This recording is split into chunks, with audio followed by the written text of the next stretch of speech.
E aí, pessoal, tudo bem? Como que vocês estão? Como vocês têm passado? Espero que muito bem. Bom, primeiramente preciso convidar você, caso você não seja inscrito no nosso canal, que você se inscreva, que você ative o sininho, isso ajuda muito a plataforma a entregar conteúdo para mais pessoas, tá? De qualquer forma, se você já é inscrito, agradeço a sua inscrição e espero que você goste do nosso conteúdo. Mas sem mais delongas, vamos lá para o assunto de hoje. E aí, vocês escolheram que eu falasse de Exus e Pombagiras. É um assunto muito bacana, ao mesmo tempo muito delicado, e eu não quero entrar aqui em conceitos, tá? Muito profundos em relação aos cultos de matriz africana, mas sim falar de uma forma mais geral, mais generalista e com uma visão mais ocultista da coisa, respeitando então os dogmas religiosos, as tradições importantíssimas dos povos africanos ou de origem africana.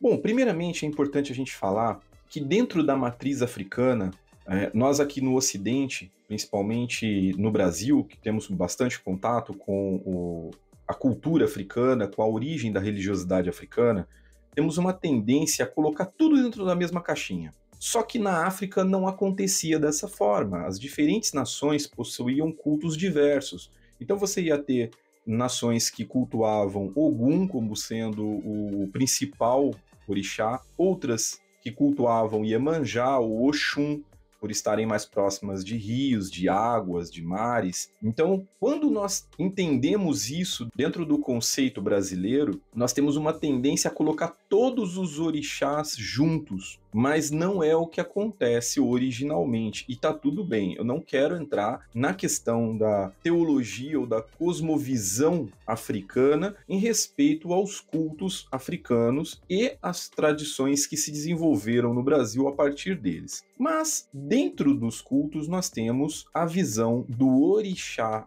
Exu e algumas vertentes que entendem Pombagira como um orixá, que teria origem em Pombo-Angira, outros que não entendem dessa forma. E tá tudo bem, isso não muda a realidade dos fatos. O que é importante é a gente analisar o arquétipo do Exu e o arquétipo da Pombagira.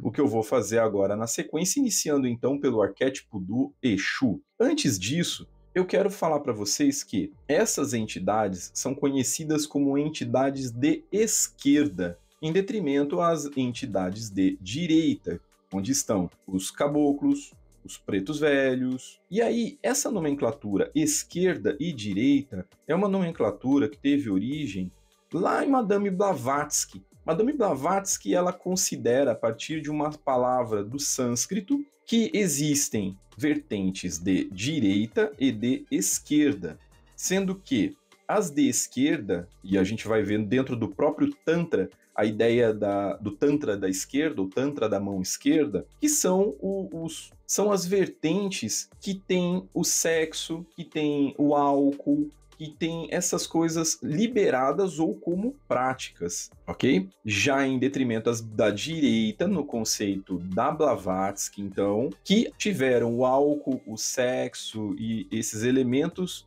de certa forma abolidos ou rejeitados. Então não faz muito sentido para a gente essa tratativa criada por Blavatsky de direita e de esquerda, já que são as duas mãos do mesmo corpo. É o famoso ditado, uma mão lava a outra. Então, é uma nomenclatura que se estendeu dentro do ocultismo, dentro das tradições, e aí tem também uma outra roupagem. Dentro da Cabala, nós temos os pilares da direita e da esquerda, onde a da direita trabalha dentro da misericórdia, do aconselhamento, e a esquerda dentro da ação, do movimento, da execução das coisas. E aí faz até algum sentido colocarmos, então, Exus e Pombagiras na esquerda, dentro da árvore da vida, por serem movimento, por serem ação, e colocar as outras entidades na direita. Mas essa caixinha é uma caixinha limitadora, é uma caixinha que foi criada por um conceito humano que está sempre tentando colocar nomenclaturas e coisas nas suas devidas caixinhas. A gente precisa ter uma mente aberta para entender que essas construções são meramente humanas, sociais e que, na boa, do lado de lá eu duvido que alguém tenha esse tipo de conceito, tá ok? Então vamos prosseguir então com o nosso conceito de Exu.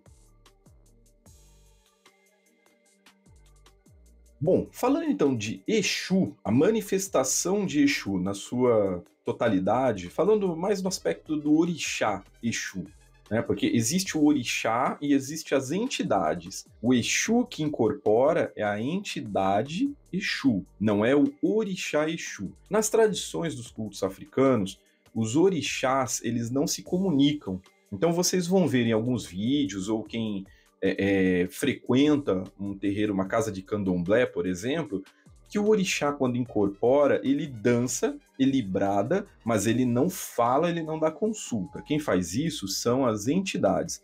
No caso do orixá Exu, acontece que as entidades têm o mesmo nome do orixá. Então, a manifestação de Exu, nesse sentido, é do mensageiro, é aquele que leva o conhecimento até os orixás e traz os recados dos orixás para os homens.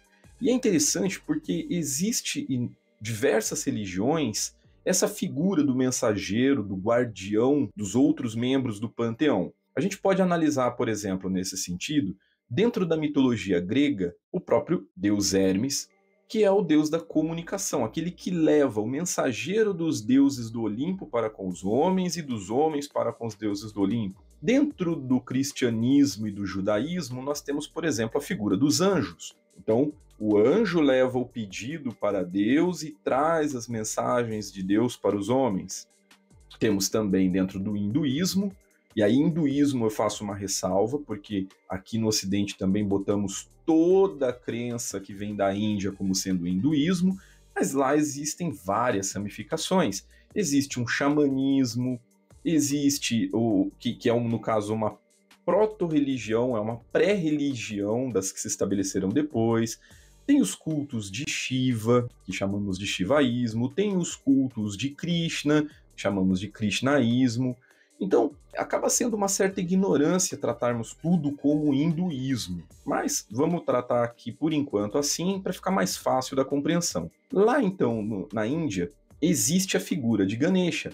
Ganesha é o senhor dos exércitos, aquele que protege, aquele que luta em defesa e ação de todos os outros deuses. E é costume, inclusive, em todos os templos de alguma divindade, de alguma deidade hindu, você ter antes Ganesha na porta. E você primeiro faz a saudação e a adoração a Ganesha, e depois você adentra o templo e faz a adoração ao deus ou àquela divindade daquele templo. Então perceba que, assim como o Exu, Ganesha protege a entrada do templo. Percebem? Só que, com o avanço da Igreja Romana, houve a questão de pegar elementos dos deuses passados, por exemplo, o tridente, que era visto como um símbolo de poder associado a Poseidon e várias outras divindades, como o próprio Shiva, e dizer que isso era do mal. E aí o que acontece? Colocam o tridente na mão da figura do diabo, colocam o tridente na mão do Exu, mas a questão é que este tridente é um símbolo que foi associado posteriormente, tá? Mas ele só significa poder. Então, não tem problema nenhum o símbolo de Exu possuir um tridente, por exemplo. Nós, ocidentais, principalmente de base cristã ou judaica, acabamos vendo o tridente como um elemento do mal ou um elemento da esquerda, coisa desse tipo, tá? Mas só para ficar o entendimento. Então, o Exu é o cara que dá um movimento, é o cara que faz as coisas acontecerem, é o cara que faz a defesa astral para a entrada no templo dos outros orixás. E por isso, dentro dos cultos de matriz africana, nós temos sempre uma tronqueira, que é o local dos Exus, para o lado de fora. E aí existem dogmas, existem fundamentos, que eu não vou entrar aqui na questão, porque é muito plural e seria até desrespeitoso da minha parte não ser iniciado no candomblé ou não ser um praticante de umbanda, querer tratar esse tipo de assunto aqui, né? Até porque dentro dessas próprias linhas existem divergências e tá tudo bem. Vamos nos ater então ao arquétipo do Exu. Então, Exu é mensageiro, Exu é movimento, Exu é ação. E ele está dentro de um arquétipo masculino. Masculino porque ele traz o elemento da atividade, da criação ativa através do falo, que também pode ser associado ao tridente, né? É comum, às vezes, vocês verem alguma imagem de Exu, né, com o falo de fora. Você entra na loja de Umbanda, às vezes, né, e vê lá aquela imagem de Exu com aquele piruzão de fora. Gente, isso é tabu ocidental, tá bom? A sexualidade, o genital humano não é visto como um tabu ou como algo pecaminoso nessas sociedades e não deveria ser pela nossa também, mas paciência, é visto. Então, fica o arquétipo de Exu. Lembrem-se, movimento, mensageiro, ação. E aí nós temos a Pombagira, tá? Que a Pombagira não é a mulher do Exu, tá? Já vamos deixar claro. Pombagira, ela é uma independência, uma força independente, feminina, nada passiva. Ela é ativa, ela é altiva. E ela traz um arquétipo super interessante, tá? Ela é a quebra do tabu, ela é a quebra da mulher que foi subjugada, que foi tolhida de seus direitos, direito à fala. Imaginem que há 200 anos atrás, a mulher deveria se comportar submissa ao marido, não poderia fumar, não poderia beber, não poderia rir alto, não poderia falar, não poderia gargalhar, dançar em público.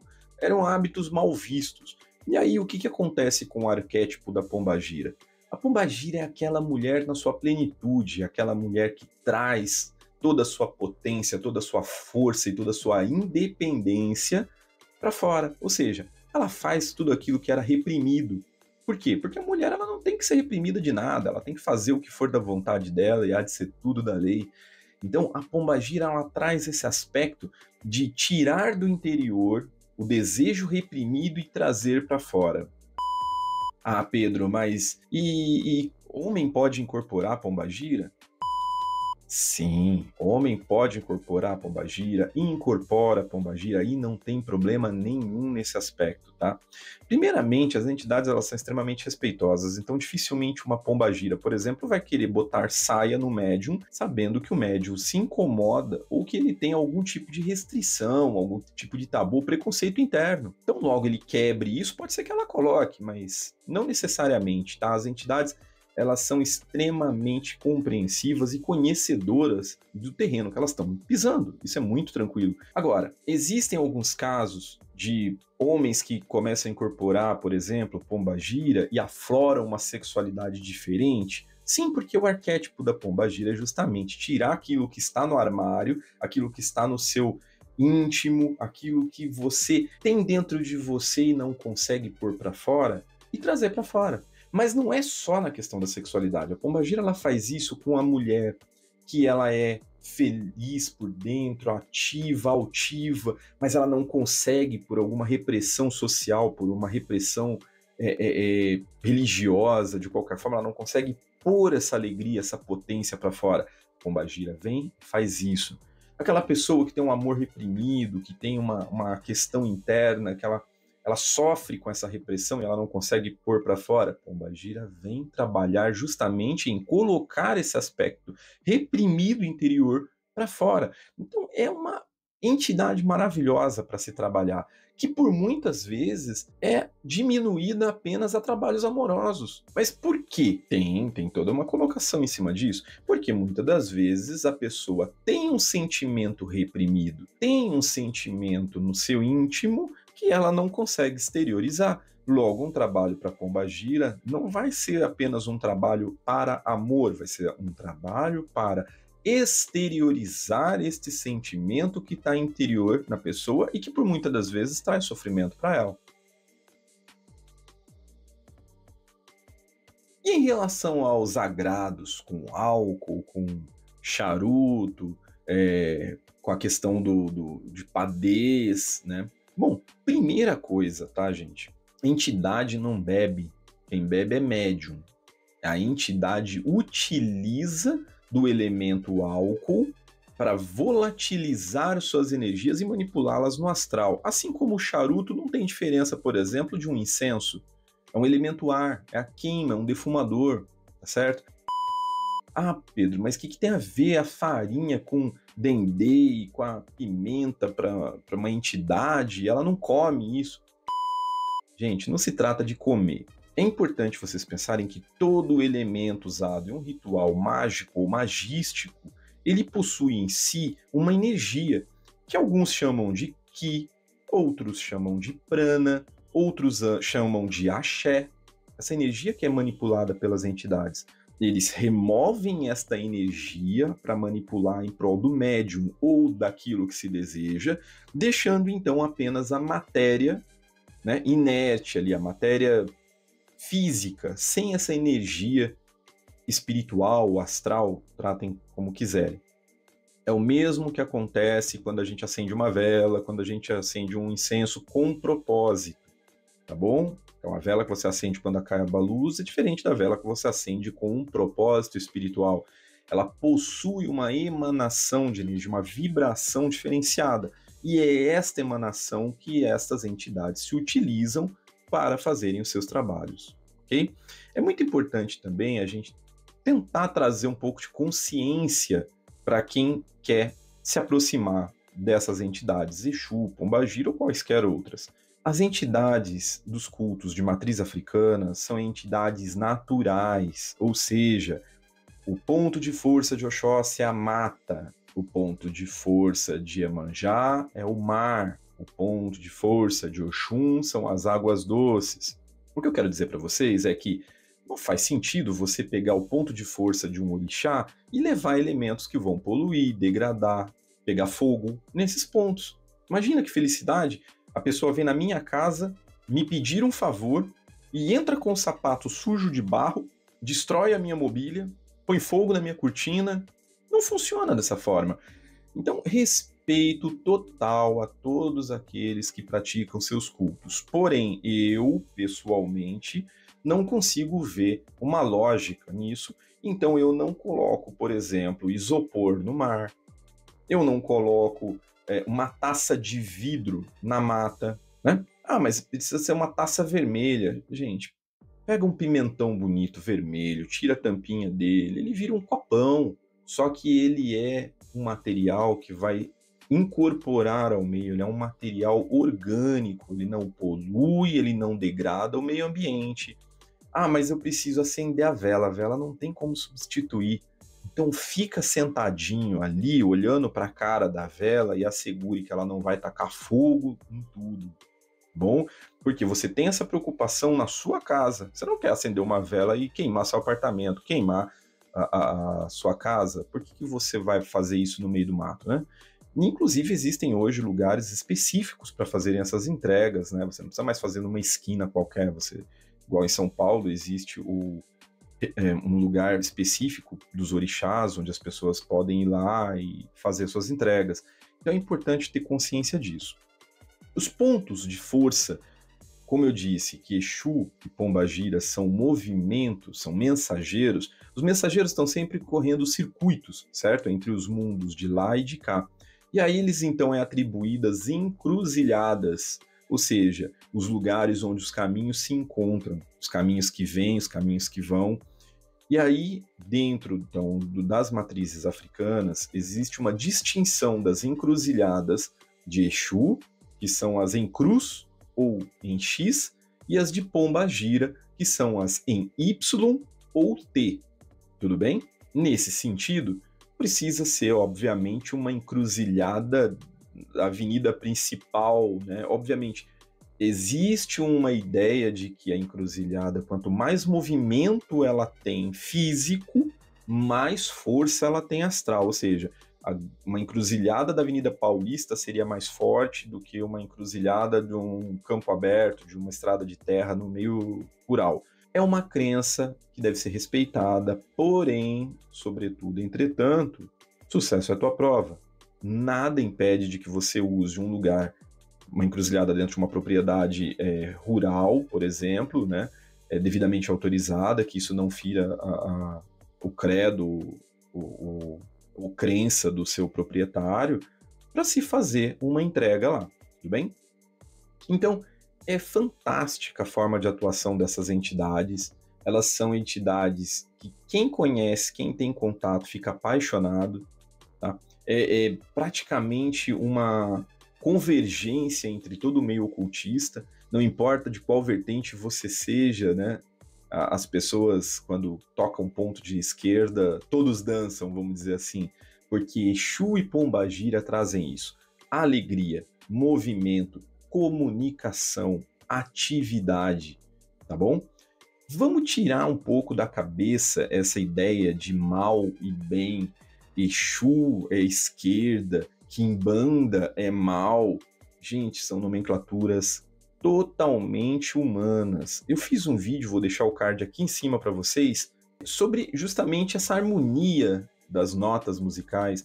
Aquilo que um julga bom, aquilo que um julga mal, é apenas um julgamento humano.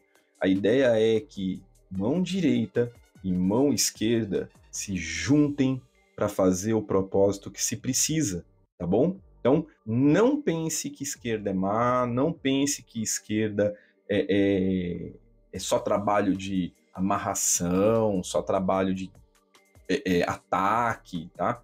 Porque muitas das vezes essas entidades nem fazem, tá? Uma entidade inteligente, préter-humana, tem um outro sistema de moral diferente do humano, mas muitas das vezes eles atuam apenas na lei kármica, ou seja, se você não é um sacana, um filho da mãe, você não é um canalha, a entidade não vai simplesmente te atacar porque o Zezinho ou o Guinho quer. Muitas das vezes, o pedido do Zezinho, do Guinho, para que essa entidade te ataque, ela analisa apenas os seus atos e fala: ah, ele já tem coisa aqui que ele agiu e vai ter uma reação. Talvez ele não julgue como boa. E eles fazem apenas esse karma andar, tá bom? Então, espero que tenha atendido algumas dúvidas de vocês. Eu queria falar um pouco mais nesse aspecto mais amplo, nesse aspecto mais generalista do ocultismo, da visão ocultista, e não entrar tanto nos cultos de matriz africana em respeito à própria estrutura deles. Mas eu recomendo que, se você quiser se aprofundar, existem materiais maravilhosos de Umbanda, de Quimbanda, dos cultos de nação, que a gente chama de Candomblé, e aí vocês podem ver todas essas formas muito mais amplas, esses conceitos muito mais na essência, muito mais do que eu teria de conhecimento para trazer para vocês. Apenas trago para vocês que a esquerda é maravilhosa, essas entidades são maravilhosas, são espetaculares, quem não teve contato ainda não sabe o que está perdendo, e vamos pensar fora da caixinha, tá bom? Espero que vocês tenham gostado do vídeo. Se você ainda não é inscrito no canal, se inscreva, por favor, ative o sininho para receber novas notificações. Diz aí nos comentários se você gosta, se você não gosta, qual é o seu Exu, qual é a sua pombagira, se você acredita, se você não acredita, porque vocês sabem que aqui todo mundo é respeitado e espero que todo mundo se respeite também. Valeu, gente, até a próxima.